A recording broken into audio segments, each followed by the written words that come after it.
ಬೆಂಗಳೂರಲ್ಲಿ ಸ್ವಲ್ಪ ಮಳೆಯಾದ್ರೆ ಸಾಕು ಎಲ್ಲೆಲ್ಲೂ ಅವಾಂತರಗಳು ಸೃಷ್ಟಿಯಾಗುತ್ತವೆ.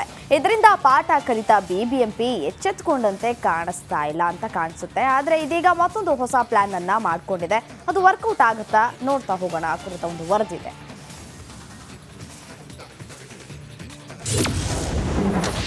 ಬೆಂಗಳೂರಲ್ಲಿ ಜೋರಾಯಿತು ಮಳೆ ರಗಳೆ.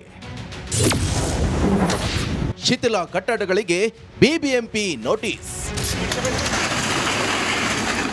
ಬೆಂಗಳೂರು ಜನರೇ, ನಿಮ್ಮ ಸುತ್ತಮುತ್ತ ಹಳೆ ಬಿಲ್ಡಿಂಗ್ಗಳಿದ್ರೆ ಎಚ್ಚರವಿರಲಿ. ಯಾಕೆಂದ್ರೆ ಇದೀಗ 423 ಕಟ್ಟಡಗಳು ಯಾವುದೇ ಕ್ಷಣದಲ್ಲೂ ಬೀಳಬಹುದು. ಹೌದು, ರಾಜಧಾನಿ ಬೆಂಗಳೂರಿನಲ್ಲಿ ಕಳೆದ ಕೆಲ ದಿನಗಳಿಂದ ಬಿಟ್ಟು ಬಿಡದೆ ಮಳೆ ಸುರಿತಾ ಇದೆ. ಹಳೆ ಕಟ್ಟಡಗಳು ಕುಸಿಯುವ ಆತಂಕ ಹೆಚ್ಚಿದೆ. ಶಿಥಿಲ ವ್ಯವಸ್ಥೆಯಲ್ಲಿರುವಂತಹ ಸುಮಾರು 629 ಕಟ್ಟಡಗಳಲ್ಲಿ 423 ಕಟ್ಟಡ ಮಾಲೀಕರಿಗೆ ಈಗಾಗಲೇ ಬಿಬಿಎಂಪಿ ನೋಟಿಸ್ ಜಾರಿ ಮಾಡಿದೆ. ಇನ್ನು 67 ಶಿಥಿಲ ವ್ಯವಸ್ಥೆಯ ಕಟ್ಟಡಗಳನ್ನು ತೆರವು ಮಾಡಿದೆ. ಉಳಿದ ಕಟ್ಟಡ ಮಾಲೀಕರಿಗೆ ಕೂಡಲೇ ನೀವೇ ಕಟ್ಟಡವನ್ನ ಡೆಮಾಲಿಷನ್ ಮಾಡಿ, ಇಲ್ಲದಿದ್ರೆ ಕಟ್ಟಡ ಡೆಮಾಲಿಷನ್ ನಾವೇ ಮಾಡ್ತೀವಿ, ಅದರ ವೆಚ್ಚ ಭರಿಸಿ ಅಂತ ಬಿಬಿಎಂಪಿ ಕಮಿಷನರ್ ಎಚ್ಚರಿಕೆ ಕೊಟ್ಟಿದ್ದಾರೆ.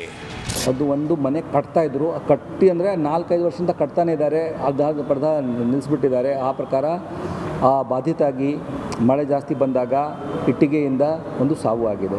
ಹೀಗಾಗಿ ನಾವು ಅದನ್ನು ಸ್ವಲ್ಪ ಗಂಭೀರವಾಗಿ ಪರಿಗಣಿಸಿ ಈ ಥರ ಶಿಥಿಲಗೊಂಡಿರುವ ಮನೆಗಳಿಗೆ ಗುರುತಿಸಿ ಅವರಿಗೆ ನೋಟಿಸ್ ಕೊಟ್ಟು ಏನಾದರೂ ವ್ಯವಸ್ಥೆ ಮಾಡಬೇಕಾಗಿರುತ್ತೆ. ಅದನ್ನು ನಾವೇ ತೆಗೆದುಬಿಟ್ಟು ಅವರಿಗೆ ರಿಕವರಿ ಮಾಡಬೇಕಾಗಿದೆ ಟ್ಯಾಕ್ಸ್ನಲ್ಲಿ.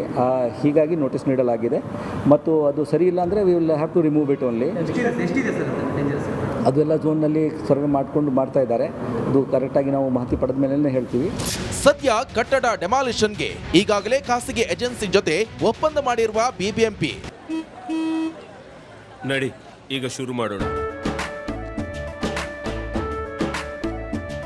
ಕೇಸರಿಯಿಂದ ಮನೋಲ್ಲಾಸ ಮನಸ್ಸು ಮತ್ತೇರಿ ಕುಣಿದಾಡಿದೆ ನೋಡು, ಮನಸ್ಸು ಮತ್ತೇರಿ ಕುಣಿದಾಡಿದೆ ನೋಡು.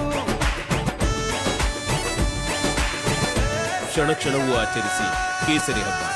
ವಿಮಲ್ ಬಾಯಲ್ಲಿ ಹೇಳಿ ಕೇಸರಿ. ವಲಯವಾರು ಹಳೆ ಕಟ್ಟಡಗಳನ್ನು ಗುರುತಿಸಿದೆ.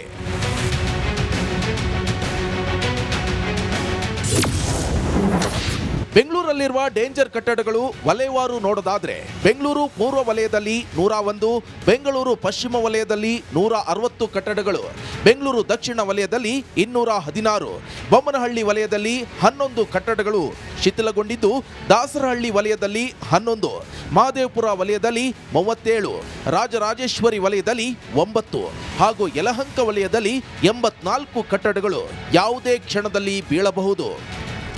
ಒಟ್ನಲ್ಲಿ ಕಳೆದ ವರ್ಷ ಕಟ್ಟಡ ಬಿದ್ದು ಅನಾಹುತ ಆಗದಂತೆ ಬಿಬಿಎಂಪಿ ಮುಂಗಾರು ಆರಂಭಕ್ಕೂ ಮುಂಚೆಯೇ ಎಚ್ಚೆತ್ತುಕೊಂಡಿರುವಂಥದ್ದು ಸ್ವಾಗತಾರ್ಹ. Veeresh Hiremath, metro bureau.